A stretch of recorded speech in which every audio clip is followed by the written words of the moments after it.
Bismillahirrahmanirrahim. Assalamualaikum warahmatullahi wabarakatuh. Bertemu kita dalam segmen Kapsul Ramadan 1442 Hijrah yang dianjurkan oleh Pusat Pembangunan Sistem dan Kejuruteraan SDAK Universiti Sains Islam Malaysia. Tuan-tuan dan puan-puan yang dirahmati Allah Subhanahu Wa Taala. Alhamdulillah, dengan rahmat dan izinnya, kita kini berada dalam bulan penuh keberkatan, bulan yang ditunggu-tunggu oleh seluruh umat Nabi Muhammad sallallahu alaihi wasallam, iaitu bulan Ramadan.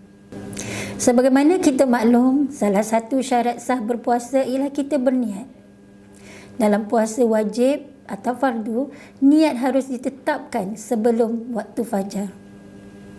Niat puasa Ramadan, nawaitu sauma ghadin an adai fardi syahri ramadana hadhihi sanati lillahi ta'ala. Maksudnya, sahaja aku berpuasa esok hari fardu ke atasku dalam bulan Ramadan bagi tahun ini kerana Allah Ta'ala. Barang siapa tidak meletakkan puasa sebelum fajar, maka puasanya tidak akan dikira. InsyaAllah hari ini kita akan kupaskan sedikit mengenai niat itu sendiri dan bagaimana niat itu mempengaruhi dan memberi kesan atau impak dalam kehidupan seharian kita mahupun urusan di pejabat. Niat adalah salah satu daripada rukun di dalam ibadah seperti solat, haji, puasa dan lain-lain lagi.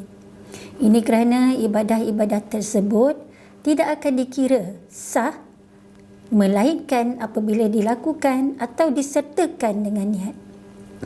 Daripada Umar bin Al-Khattab radhiyallahu anhu bahawa Nabi Muhammad sallallahu alaihi wasallam bersabda,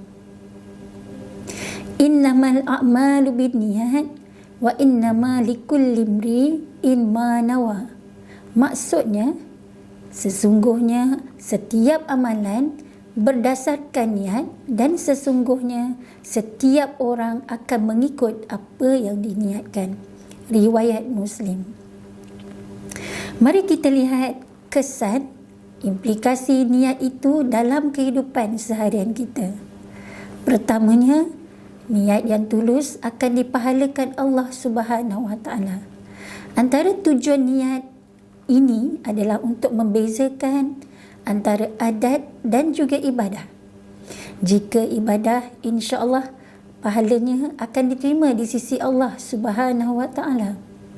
Kedua, niat itu sebagai hala tuju atau motivasi kehidupan seseorang.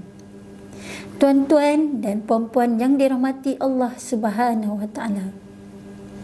Allah Subhanahu Wa Taala telah mengajar kita agar setiap ibadah atau perkara yang dilakukan perlulah diniatkan kerana Allah Subhanahu Wa Taala.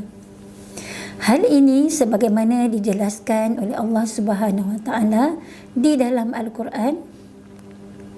Firman Allah Subhanahu Wa Taala, "Qul inna salati wa nusuki wa mahyaya wa mamati lillahi rabbil alamin."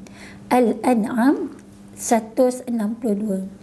Maksudnya, katakanlah, sesungguhnya sembahyangku, ibadahku, hidupku dan matiku hanyalah untuk Allah, Tuhan yang memelihara dan mentadbir sekalian alam. Justru jika kita niatkan seluruh kehidupan kita untuk memberi manfaat kepada diri sendiri, ummah, insya-Allah seluruh anggota dan pemikiran kita akan terfokus dan terarah ke arah kebaikan dan akan dikurniakan jalan-jalan kemudahan daripada Allah Subhanahu Wa Taala.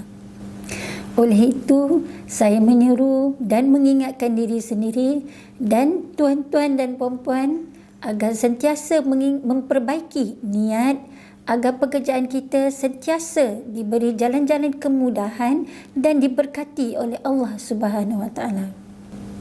Akhir sekali, saya suka memetik kata-kata daripada Imam Al-Ghazali. Niat yang lurus dan hati yang ikhlas semata-mata kerana Allah Rabbal Alamin lebih tinggi martabat dan kedudukannya daripada pekerjaan yang semata-mata hanya berdasarkan pada niat untuk memperoleh keduniaan.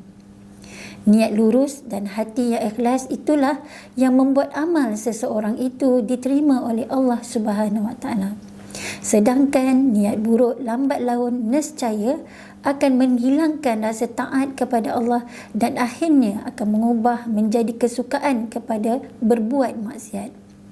Daripada berbuat maksiat, orang itu tidak akan memperoleh apa pun melainkan kekecewaan dan kerugian. Untuk itu, keikhlasan merupakan kemuncak dalam penerimaan amalan walau apa jua sekali bidang yang diceburi, kerana ia akan menentukan dan menjadi neraca sama ada diterima atau tidak di sisi Allah Subhanahu Wa Taala. Akhirnya, semoga Allah Subhanahu Wa Taala menerima segala amalan kita serta menjadikan kita daripada kalangan hamba-hambanya yang sentiasa ikhlas dalam melakukan setiap amalan, insya-Allah. Saya akhiri dengan wabillahi taufiq wal hidayah. Wassalamualaikum warahmatullahi wabarakatuh. Ramadan Karim untuk semua. Moga Allah menerima segala pengampunan dan amalan kita. Wassalamualaikum warahmatullahi wabarakatuh.